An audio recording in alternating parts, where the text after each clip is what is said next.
महाप्रभु हरि ओं नमः शिवाय संताय करणाय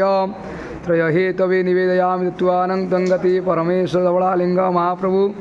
मार्गशीर मासर शुभ गुरुवार धवलेश्वर महाप्रभु समस्त भक्तमानंगर मंगल करीब धवलालिंग महाप्रभु निसंधान प्रदान कर रोगिणाकुरक मुक्त कर अंधक चक्षुदान करीब धवलालिंग महाप्रभु समस्त गुआवस भक्तमानंगर मंगल कर मनकामना पुण्य करीब धवलालिंग महाप्रभु त्रयंबक यजामहे सुगंधि पुष्टिवर्धन प्रभारुकं निवंदनाथ मूर्तिर्मुक्षीय महामूर्ता हे मृत्युंजय धवलालिंग महाप्रंसार सुखिरकंतु जगतर कल्याण करंतु आपणंग महिमा प्रकाश कर समस्त दाता भक्त श्रोता मनंकर मंगल करीब धवलालिंग महाप्रभु ओं दीपं ज्योति परम ब्रह्म दीपं ज्योति जनार्दन